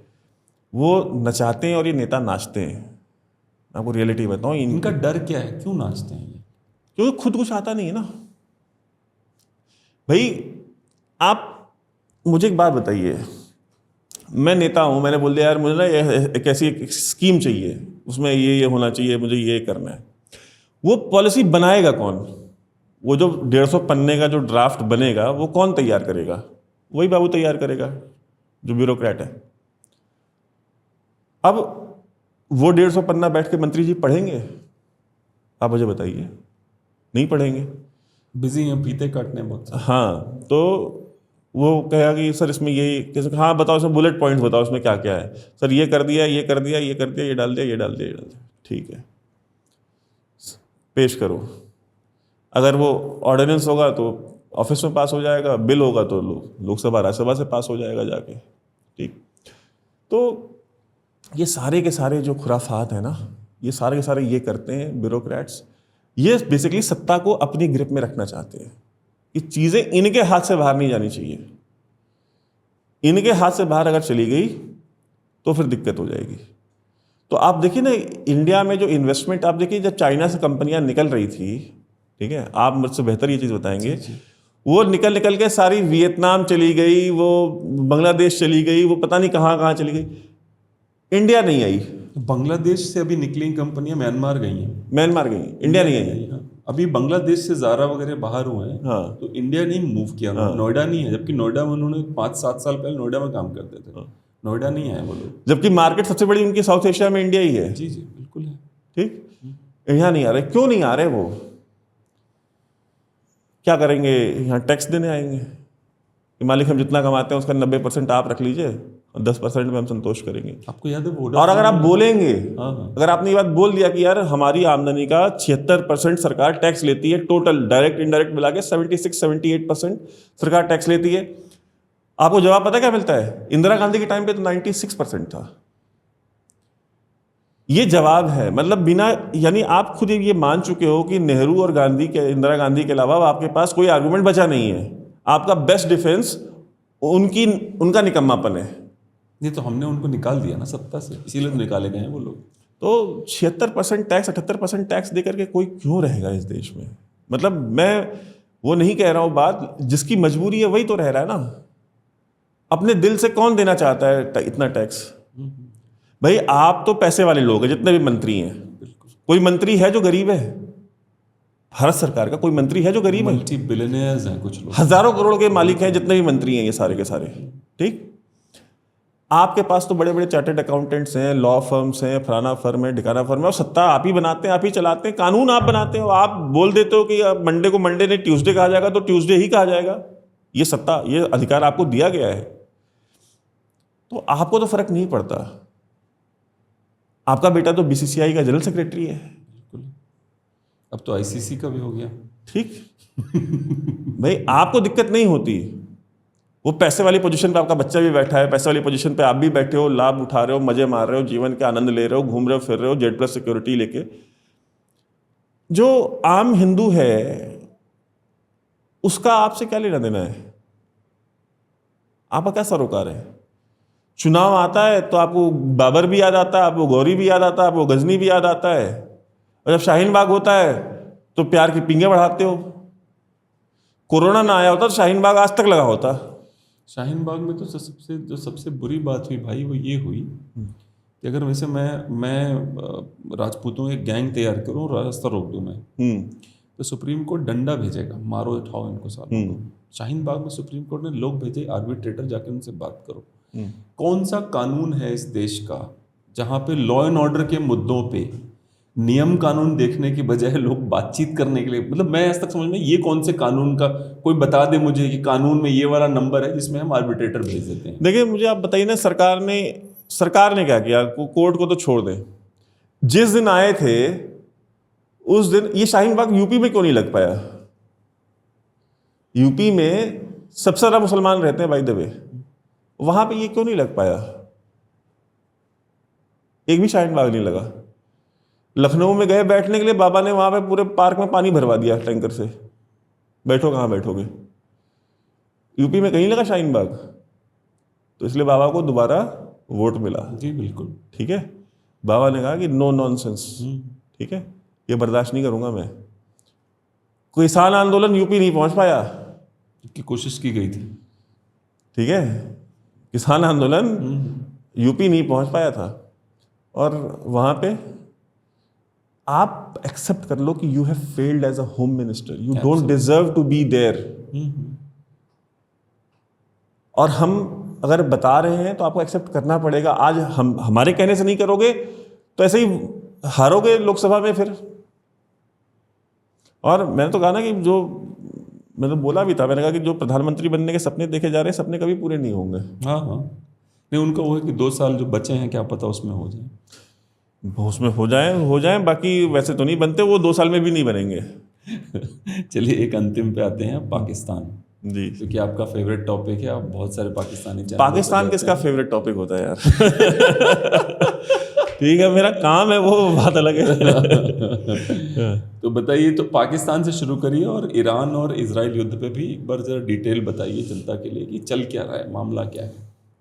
देखिए, पाकिस्तान में तो देखिए सत्ता का संघर्ष है जो चल रहा है, और चल तो एक्चुअली इजराइल में भी अंदर खाने सत्ता का ही स्ट्रगल चल रहा है। बेसिकली वो नेतन्याहू को पता है कि अगर नेतन्याहू हटता है, युद्ध से हटा, तो सत्ता से भी हटेगा। एक्चुअली उस युद्ध ने उसको सत्ता में रखा हुआ है, वही मैं कह रहा हूँ। बिकॉज जितना प्रोटेस्ट उसके खिलाफ हो रहे थे और जितना करप्शन के चार्जेस हैं, आई मीन अगर वो ये सब चीज़ें नहीं होती तो वो कभी जीते जी कभी जेल से बाहर नहीं आता नेतन्याहू। अच्छा जी। हाँ। और दूसरी बात, देखिए पाकिस्तान तो जैसा चल रहा है ऐसा चलेगा भी। इमरान खान ये कहते हैं ना कि वो हॉट पोटैटो है, जो इनसे निगला जा रहा है ना इनसे उगला जा रहा है। पश्तून तहफ़्फ़ुज़ मूवमेंट को इन्होंने टेररिस्ट ऑर्गेनाइजेशन डिक्लेयर करके बैन कर दिया, जो मजदूर पश्तीन की जो ऑर्गेनाइजेशन थी। तो यानी कि एक तो पश्तून पहले ही इमरान खान को लेकर नाराज़ थे, ठीक, अब इन्होंने पीटीएम को बैन करके जो ट्राइबल पश्तून है उनको भी नाराज़ कर लिया है। तो एक कहते हैं ना कि एक सुसाइडल वेस्ट पहन करके ये सेल्फ डिस्ट्रक्शन के रास्ते पे जा रहे हैं। अब अगर अमेरिका को इनकी ज़रूरत पड़ गई, ईरान वाला कॉन्फ्लिक्ट अगर हुआ, तो पाकिस्तान पहला देश होगा जो इनको अपने एयर बेसेस देगा, क्योंकि और तो कोई एयर बेस देने वाला है नहीं उधर। तो अगर पाकिस्तान एयर बेस देता है तब तो पाकिस्तान सर्वाइव करेगा। जॉर्डन जॉर्डन दूर है ना, ईरान तो पाकिस्तान के साथ इतना बड़ा बॉर्डर है ना, बिल्कुल पोरस बॉर्डर है, बलूचिस्तान तो पूरा ईरान बॉर्डर ही है। तो पाकिस्तान थोड़ा रिस्क लेगा मुसलमान देश के खिलाफ? पैसा प्राइस सही होनी चाहिए। अफगानिस्तान तालिबान के खिलाफ ले लिया था इन्होंने, हाँ। ठीक है, तो वो कोई वो बात नहीं है, वो पैसा कीमत सही लगनी चाहिए, बिकती हर चीज़ है दुनिया में, तो वो ले लेंगे पैसा। अब अगर उन्होंने ये किया, इससे दो चीज़ें होंगी। जो शिया मिलिशियाज हैं, वो शिया मिलिशियाज, फिर पाकिस्तान में एक और दौर शुरू होगा सुसाइड बॉम्बिंग्स का, एक और दौर शुरू होगा, जो शिया सुसाइड बॉम्बर्स फटेंगे जा करके शहरों में। और पाकिस्तान में जो शिया हैं वो अल्टर टाइप के शिया हैं, वो कट्टर शिया हैं। मजबूरी में बन गए हैं 70 सालों में। हाँ, मतलब उनको सर्वाइवल को करना है ना भाई यार। उन्होंने ही पाकिस्तान बनवाया था मेनली शियाज और अहमदियों ने। आप बेसिकली पूरा मूवमेंट भाई, फंड भी उन्होंने किया, चलाया भी उन्होंने, पैसा भी सारा उन्होंने लगाया, पैसा था भी उनके पास, पढ़े लिखे भी वही थे। हाँ। तो अब बात यह है कि अगर वो काम हुआ, और फॉर दैट मैटर इंडियन भी जो शिया कम्युनिटी है, दैट इज मतलब कहते हैं ना कि बहुत ज़्यादा लॉयल है टुवर्ड्स ईरान एंड खोमेनी, बहुत ज़्यादा लॉयल है। और मैं जब ये कासिम सुलेमानी मरा था तो मैं कश्मीर वैली में था, तो एक वहाँ पे एक शियाओं का इलाका है, मैं वहाँ गया, वहाँ पे कासिम सुलेमानी के मेरे ख्याल से कुछ नहीं तो कम से कम 40-50 फुट का तो बैनर रहा ही होगा उसका फ़ोटो। अच्छा। हाँ, और वहाँ पे वहाँ मैं बात कर रहा था, वहाँ पे मैंने एक चीज़ देखी कि सारा घर घर में बच्चे तक को जो है ईरान में कहाँ पे कौन सा डिस्ट्रिक्ट है, कौन सा जगह है, सब कुछ पता है। अच्छा जी। हाँ, और ये क्या कहते हैं, इमाम ख़ुमैनी जो है, ख़ुमैनी के सरमन्स वो अपने घरों में सुनते हैं। आप वो ख़ुमैनी की फ़ोटो, अगर आप डल लेक में कभी घूमोगे तो जितने भी जो शियाओं के जो वो दुकानें होंगी या घर होंगे डल लेक में, उन सब के घर के बाहर आपको ख़ुमैनी की फ़ोटो मिलेगी। ऐसा एक भी घर नहीं होगा जहाँ पे ख़ुमैनी की फ़ोटो ना लगी हो। तो जो शिया प्रॉब्लम है सऊदी अरब की बेसिकली, वो बहुत सीरियस है, और शियाज जो है वो बहुत ज़्यादा लॉयल हैं टुवर्ड्स ख़ुमैनी। अगर ख़ुमैनी आवाज़ देगा तो हिंदुस्तान से आई वोंट बी सरप्राइज अगर 10-15 हज़ार 20 हज़ार यहाँ से भी चले जाएं। अच्छा। एक बार आवाज़ देने पे लड़ने के लिए चले जाएंगे। और मैं जानता हूँ कि कुछ तो गवर्नमेंट एम्प्लॉयज़ भी होंगे ऐसे, जो मैं जानता हूँ एक हाथ को, जो कि ख़ुमैनी के इतने लॉयल हैं कि मतलब अगर ख़ुमैनी ने आवाज़ दी तो नौकरी छोड़ के चले जाएंगे यहाँ से। अच्छा। वहाँ लड़ने के लिए। तो वो भारत सरकार को, भारत देश को नुकसान पहुंचा सकते हैं ऐसे लोग जरूरत पड़ने पे। अगर ख़ुमैनी ने अगर भारत के खिलाफ सरमन दे दिया तो अभी दिया तो था उन्होंने रिसेंटली ट्वीट, वो तो खैर ट्वीट करता रहता है, मतलब to declare war against the state of India, the union of India, एक अलग चीज़ है। तो उस टाइप का सरमन नहीं देंगे, क्योंकि इंडिया उनका बहुत बड़ा बिजनेस पार्टनर है। वो ठीक है, अपनी एक मुस्लिम पॉपुलेशन को पैसिफाई करने के लिए, उनको वो करने के लिए वो करते होंगे। बाकी at a state level of state जो है कि वो ईरान उस चीज़ को नहीं करेगा। और इंडिया उनका सबसे बड़ा ऑयल बायर है, और हमारा ट्रेड होता है उनसे। हमने वहाँ पे पोर्ट्स में इन्वेस्ट किया हुआ है, बिलियंस ऑफ डॉलर्स हमने लगाए हुए हैं। तो अगर हमारा इतना ही ख़राब रिलेशन होगा तो हम हज़ारों कई इतने अरबों रुपए डॉलर हम क्यों लगाते हैं वहाँ पे। तो वो तो है प्रॉब्लम। बट ये जो वॉर है ना, ये बेसिकली इजराइल अगर अकेला ईरान से लड़ेगा तो इजराइल नहीं जीतेगा, ये चीज़ इजराइल को पता है। इसलिए इजराइल चाहता है कैसे भी करके अमेरिका को, वो बार बार जो ईरान को प्रोवोकेशन की जा रही है, ईरान के ऊपर फायरिंग की जा रही है, लेबनान में ओवरवेलमिंग फायरिंग की जा रही है, वो इसलिए कि ताकि ईरान खुद डायरेक्टली इन्वॉल्व हो और एक इजराइल वर्सेस ईरान वॉर शुरू हो जाए। ठीक है, फिर उसमें क्या होगा, फिर अमेरिका को आना पड़ेगा, because America is the net security provider of Israel. ठीक है, वो the security of Israel is the responsibility of United states of America, कानून है। तो जॉर्डन के साथ भी वही है। हाँ, तो वो आएंगे, वही वो चाहते हैं। लेकिन फिर ये एक नई प्रॉब्लम बन के खड़ी होगी। आप अमेरिका के साथ मिलके लड़ेंगे तो ठीक है, आप उनके न्यूक्लियर पावर प्लांट्स आप वो कर देंगे, डिस्ट्रॉय कर देंगे, आप उनके ऑयल रिजर्व्स डिस्ट्रॉय कर देंगे, आप बहुत कुछ कर लेंगे। और ईरान की अपनी अंदर भी बहुत सारी फॉल्ट लाइन्स हैं। ईरान में सारी आबादी जो है वो मुल्ला रेजिम के सपोर्ट में नहीं है जी। बहुत सारे लिबरल ओपन माइंडेड लोग भी हैं, यूथ है जो निकलना चाहता है इन बंदिशों से। 35% एटलीस्ट। हाँ, तो वो नहीं चाहता है, तो वो भी सपोर्ट बेस है उनके पास। दूसरा, ईरान एक वाटर स्केर्स टाइप का काइंड ऑफ कंट्री है, वहाँ पे ड्रिंकिंग वाटर का बहुत सीवियर प्रॉब्लम है ईरान में। तो अगर उस तरह के एसेट्स को हिट कर दिया तो उससे भी पूरी ये मुल्ला रजीम कोलैप्स कर जाएगी, फिर लोग खड़े हो जाएंगे आपके खिलाफ, ठीक है। बट उसके बाद का जो सिनेरियो क्रिएट होगा, ये तो आप कर लोगे, वो रजीम भी फॉल कर जाएगी, आसानी से डिस्टेबलाइज करना होता है। हाँ, मतलब आप वो कर दोगे। बट उसके बाद जो, अगर हमास ने, अगर गाज़ा में एक छोटा सा शहर मोहल्ला जो भी कह लीजिए आप, उसमें अगर कई 100 किलोमीटर की टनल्स बनाई हुई हैं, वेस्ट बैंक में बनाई हुई हैं, लेबनान में बनाई हुई हैं हिजबुल्लाह ने इतनी टनल्स कई 100 किलोमीटर की, तो आप ये सोचिए कि ईरान में कितनी टनल्स होंगी। ईरान जितना बड़ा देश है उसमें कितनी टनल्स होंगी, और फिर वहाँ पे जो गुरिल्ला वॉरफेयर शुरू होगा, फिर वहाँ पे जो एक सेक्टेरियन वॉरफेयर शुरू होगा, बिकॉज ये बेसिकली बैंक कर रहे हैं इजराइल वाले, ये जो लिबरल पॉपुलेशन है जो मुल्ला रजीम के खिलाफ है उसके ऊपर बैंक कर रहे हैं। दूसरा, वाटर जो इनके हैं और ऑयल रिसोर्सेज हैं उनको हिट करने के, इकोनॉमिकली ब्रेक डाउन करने के ऊपर बैंक कर रहे हैं। तीसरा, बैंक कर रहे हैं उन बलोचों के ऊपर जो सिस्तान प्रोविंस में रहते हैं ईरान में, ठीक है, जो सुन्नी हैं, उनके ऊपर बैंक कर रहे हैं कि ये हमारे साथ खड़े हो जाएंगे। तो ठीक है, वो हो तो जाएगा, लेकिन उसके बाद जो सिचुएशन क्रिएट होगी, तो लीबिया में हुआ, जो लीबिया में हुआ, जो सीरिया में हुआ, कि आप एक मेस क्रिएट करके फिर आप छोड़ के चले जाओगे, और फिर वो जब स्पाइरल आउट करेगी तो फिर वो पूरे रीजन में फैलेगी फिर से। और ये चीज़ याद रखिए कि इराक और जो सीरिया है और जो लीबिया के भी जो बेशतर इलाके हैं, वो आज भी ईरान ही कंट्रोल करता है, और उनके पास जो वहाँ पे जो प्रॉक्सीज हैं उनकी, आपने हिजबुल्लाह का ये पेजर वाला बहुत अच्छा ऑपरेशन किया था इन्होंने, मतलब they should be commended for that कि ये बहुत अच्छा ऑपरेशन किया। तो ठीक है, आपने उनका, बट आपको लगता है ये बिलो द बेल्ट है? नहीं, बिलो द, देखिए जंग में तो देखिए सब कुछ जायज़ है। अब मेरे पास कोई वेपन होगा जो मैं यूज़ कर सकता हूँ, तो मैं क्यों नहीं करूँ, ठीक है, मैं क्यों ना करूँ, मुझे करना ही चाहिए। तो ये मोरालिटी वाला समय जा चुका है जंग में, वो महाभारत वाली जंग नहीं होती अब कि सूर्यास्त के बाद आप नहीं करोगे, मतलब युद्ध के नियम। ये क्या नियम, जब आपने प्रॉक्सी से वॉर लड़नी शुरू कर दी तो सबसे पहला नियम तो आपने खुद ही तोड़ दिया कि आप सेना से सेना को लड़ा ही नहीं रहे हो, आप तो प्रॉक्सी से लड़ा रहे हो। भाई लश्कर तैयबा, लश्कर जहांगीर, भाई हमारा पाकिस्तान से क्या कंप्लेन है कि भाई आप प्रॉक्सीज हमारे खिलाफ यूज करते हो, माँ का दूध पिया खुदा के लड़ो, फौज रखी है 7.5 लाख की ना, लड़ने की लड़की लड़ के देख लो यार, निपटा लो। नहीं, आप प्रॉक्सीज यूज करते हो, तो फिर अगर आप प्रॉक्सीज यूज करते हो तो फिर हम भी यूज करते हैं। अगर हमारे यहाँ बम फटेंगे तो फिर तुम्हारे यहाँ भी बम फटेंगे, अगर हमारे यहाँ इंसर्जेंसी कराओगे तो हम तुम्हारे यहाँ इंसर्जेंसी कराएंगे। तो टिट फॉर टैट तो चलेगा, आज का युद्ध उस हिसाब से चलता है। तो वहाँ पे क्या है कि अब आपने प्रॉक्सी लगाई हुई है लड़ने के लिए, ठीक है, लगा के देख लो, और वो प्रॉक्सीज डैमेज बहुत कर सकती हैं, क्योस क्रिएट कर देंगी पूरे रीजन में, ठीक है।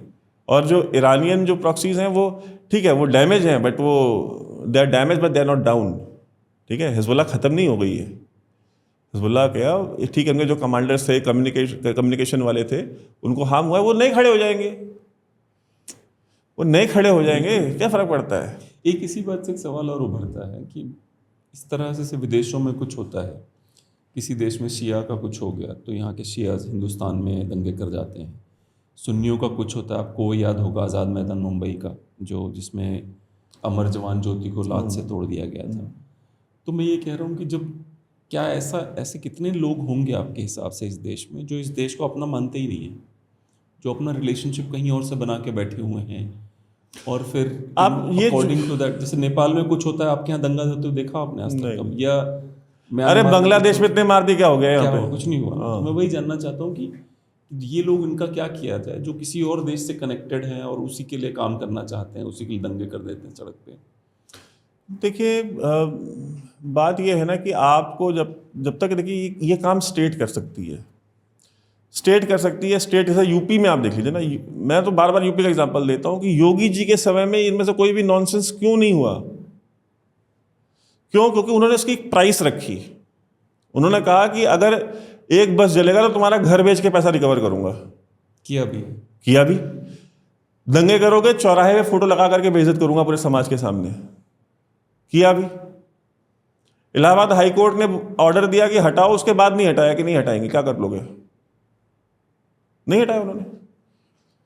तो जब आप कहते हैं रीढ़ की हड्डी होती है ना, स्पाइन होती है, तो आप इस तरह से खड़े होते हो, फिर आप टफ डिसीजन लेते हो। हिंदूज बार बार स्टेट का ही वेट क्यों करते हैं? बड़ा सवाल। बात का मैं इसलिए कहता हूँ कि देखिए, हिंदूज स्टेट का वेट इसलिए करते हैं बिकॉज आपके यहाँ पे जो आपकी ग्रूमिंग की गई है पिछले 75 साल में, वो ग्रूमिंग इस तरीके से की गई है, आपको शिरडी वाले साईं बाबा से लेकर के और आपको कुन फाया कुन तक आपको बेसिकली जो है ना कि वो सल्फेट की गोली दी गई है, ठीक? और आप उसको चबा चबा करके आए हो। आपने आधे से ज़्यादा तो हिंदू समाज 90% नपुंसक बना दिया, ठीक? हिंदू समाज विश्व हिंदू परिषद और बजरंग दल वालों को कहता है कि ये गुंडे हैं, मवाली हैं, ये मतलब ये फ्रिंज एलिमेंट है। जब तक कि दंगा ना हो जाए। दंगे के बाद ही गालियां देते हैं उनको। जब दंगा हो जाए तो सोचते हैं कि कहाँ गए वो लोग, हमारी रक्षा तो नहीं करी उन्होंने। हाँ, तब उनको हमारी रक्षा तो नहीं कर मैं चाहता हूँ कि आज तक मुझे बताया विश्व हिंदू परिषद को या बजरंग दल को क्या रुपया चंदा दिया इन्होंने, जो सुरक्षा मांगते हैं। चंदा तुम जाके दोगे फलाना बापू को और उनको स्वामी जी को, कथावाचक को लाखों करोड़ों में चंदा दोगे, सोना चांदी भी दोगे, सोने के हीरे के मुकुट बनवा के दे रहे हो, चरण पादुकाएं सोने की दी जा रही हैं उनको, ठीक? और सुरक्षा करने तुम्हारा विश्व हिंदू परिषद आएगा दंगे में। दो पैसा ना विश्व हिंदू परिषद को, दो बजरंग दल को पैसा, दिखाओ पर्ची कि देखो हमने तो इनको इतने 1000 रुपए हमने इनको चंदा दिया था और जब हम मर रहे थे तो हमको बचाने भी नहीं आया। ठीक, पैसा तुम दोगे वहाँ पे, सुरक्षा मांगोगे यहाँ पे, डोनेशन। वही कहते हैं ना, हमारा बेसिकली हिंदू समाज जो है ना इतना डिल्यूजन में वो हो चुका है ना, उसका दिमाग इतना डिल्यूजनरी हो चुका है। वो स्टैंड अप कॉमेडियंस जो कि माता सीता का मजाक उड़ाते हैं, उनको अपशब्द बोलते हैं, उनके जब वो मजाक उड़ा रहा होता है स्टेज पे खड़ा होकर के, तो हंसने वाले सामने क्या मुसलमान होते हैं? हिंदू हंस रहे होते हैं बैठ के। अगर वो जो बच्चे वहां बैठे हुए हैं अगर वो हंस रहे हैं, इसका मतलब है ना कि उनकी परवरिश में कहीं कमी है, उनके माँ बाप ने उनको वो संस्कार दिए ही नहीं, उनको बताया ही नहीं कि धर्म के प्रति तुम्हारी क्या जिम्मेदारी है, समाज के प्रति तुम्हारी क्या जिम्मेदारी है। मैं छोटा था, मेरे बाप ने मुझे तब समझा दिया ये चीज़ कि जो भी पैसा कमाते हो सारा पैसा तुम्हारा नहीं होता है। कहते हर जो भी सैलरी आती है, जो भी आप पैसा कमाते हो, उसमें समाज का भी एक हिस्सा होता है, एक धर्म का हिस्सा होता है, एक तुम्हारे भाई का हिस्सा होता है, कि तुम्हारी बहन का हिस्सा होता है, कि तुम्हारी माँ का हिस्सा होता है, कि तुम्हारे बाप का हिस्सा होता है, कि तुम्हारे छोटे भाई का होता है, कि तुम्हारे पड़ोसी का हिस्सा होता है। He told me this when I was a little kid. धर्म के प्रति भगवान कौन है, भगवान का नाम कैसे लेना है। गंगा जी को गंगा जी कहना, गंगा नदी नहीं कहना। गंगा जी के आगे भी जी लगाना है आपको, तो ये आप बचपन से सिखाते हो। हमको सिखाया गया था जीवनदायिनी माँ गंगा। हाँ, हमको बोला गया था ऐसे। हाँ। इसी पर एक और सवाल बहुत बड़ा, बहुत ही इन डेप्थ है ये सवाल। जिन माँ बाप ने अपने बच्चों को ये बार बार बोला है कि तुम उस चक्कर मत पड़ो, तुम घर पहुंचो। हाँ, सुनते नहीं हो आप? हाँ, कि सड़क पे लड़की का रेप हो रहा है, तुम उस चक्कर मत पड़ो, पुलिस के चक्कर हो जाएगा, तुम घर पहुंचो। उसके बाद उसको घर पहुंचा के उसको बोलते हैं तुम इंजीनियरिंग कर लो, वो इंजीनियरिंग कर लेता है। तुम शादी कर लो, शादी कर लेता है। फिर कहते हैं तुम 1000 स्क्वायर फीट का एक फ्लैट ले लो और एक वैगनार ले लो और एक बीवी रख लो, 2 बच्चे पैदा कर लो। फिर माँ बाप बोलते हैं अब तुम सेटल हो गए हो, अब तुम भारत सरकार को टैक्स देने वाली मशीन बन गए हो, अब तुम वही बन के पूरी जिंदगी निकाल दो। जब तुम सबसे ज्यादा अनसेटल्ड हो जाते हो लाइफ में, कुछ नहीं समझ में आता ये कैसे होगा वो कैसे होगा, तब तुम सेटल हो गए हो। तो बेसिकली सेटल ही होने आए हैं ना हम यहाँ पे, क्योंकि हमारे डिफाइन कर दिया गया ना कि भाई बचपन बच्चों को, अगर बचपन में अगर बच्चा धर्म की किताब पढ़ेगा तो उसको वो नहीं पढ़ने माँ बाप नहीं पढ़ने देंगे। माँ बाप कहेंगे नहीं तुम चलो अब तुम ये पढ़ो, ये जो तुम्हारी स्कूल की किताब है ये पढ़ो। कॉलेज बस 2 साल और है, बस इतना पढ़ लो फिर तो सब कुछ सेट है, 4 साल और पढ़ लो फिर सब कुछ सेट है। फिर वो उसको बेसिकली एक मजदूर लेबर बना करके, ठीक है, इस आटा चक्की की जो मशीन है इसमें डाल दिया जाता है पिसने के लिए, वो पूरी ज़िंदगी पिसता रहता है। फिर वो जैसे खुद रहा है वैसे फिर वो अपने बच्चे को रख रहा है। तो बेसिकली कहते हैं ना, हम इस देश में मजदूर पैदा कर रहे हैं जो आए हैं, काम करेंगे, भत्ता देंगे सरकार को, ठीक है, हफ्ता कह लीजिए, भत्ता कह लीजिए, टैक्स कह लीजिए, जो कहना है वो देंगे और ये देते देते एक दिन मर जाएंगे। और आपने हमसे टैक्स लिया कि आप हमसे टैक्स लेंगे, आप हमको हेल्थ देंगे, आप हमको बिजली देंगे, आप हमको पानी देंगे, आप हमको सड़क देंगे, आप हमको सुविधाएं देंगे। इन सारी सुविधाओं का पैसा आप हमसे अलग से ले रहे हैं, तो फिर इनकम टैक्स किस बात का ले रहे हैं? हमें समझाएं जरा। अगर इन सारी सुविधा, जैसे इटली है या और भी दुनिया में देश हैं जहाँ पे सरकार आपसे टैक्स लेती है, लेकिन फिर आपको मतलब हेल्थ के लिए, खाने के लिए, बिजली के लिए आपको 1 रुपया देना पड़ता। स्वीडन में गया था मैं, हाँ, स्विट्जरलैंड, बहुत ब्यूटीफुल सुविधाएं हैं।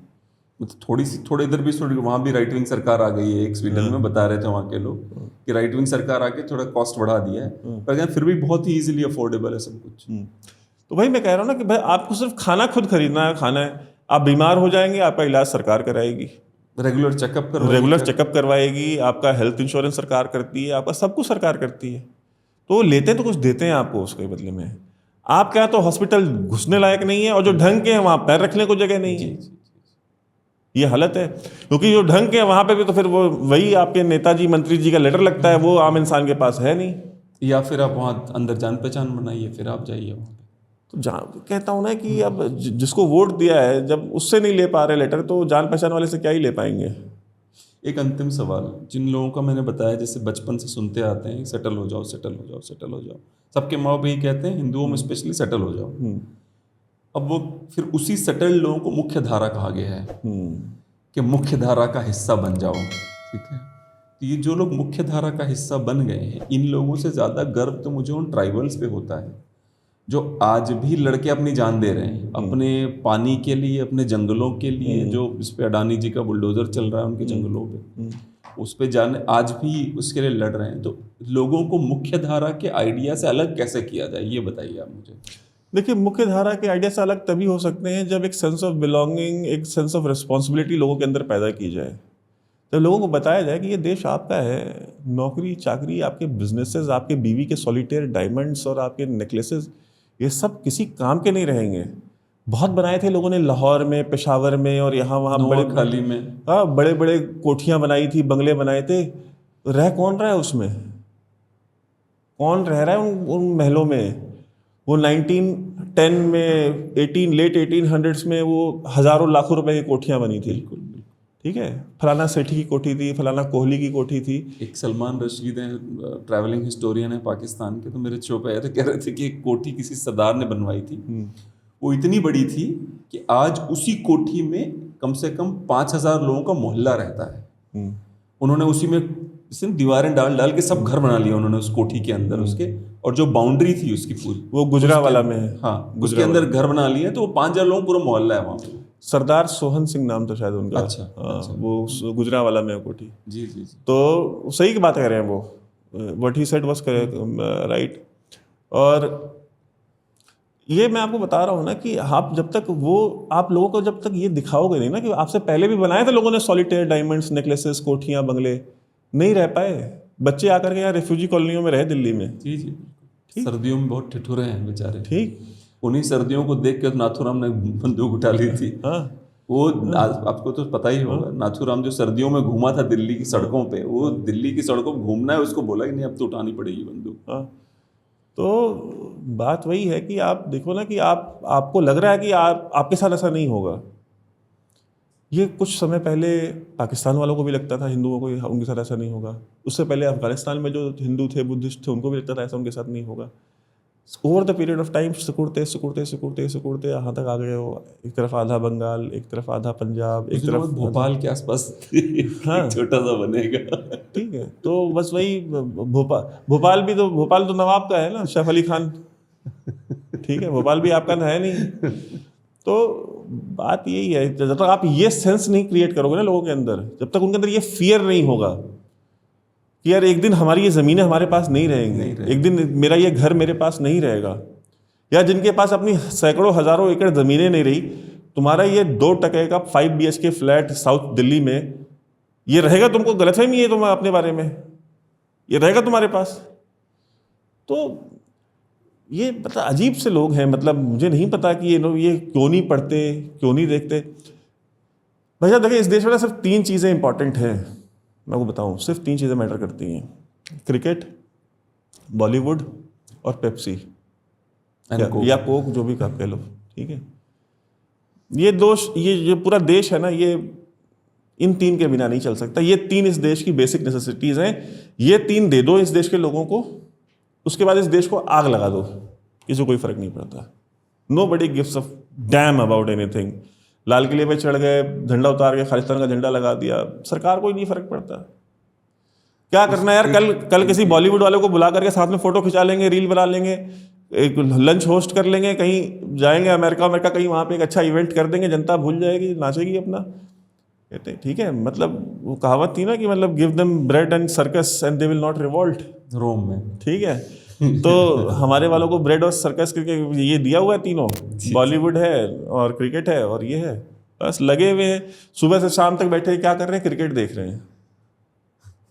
कितने टेस्ट मैच देख रहे हैं, 5-5 दिन बैठे हुए घर। ठीक है भाई, it was such a wonderful talking to you. It was धन्यवाद। genuinely a pleasure talking to you. Thank you so much. Thank you.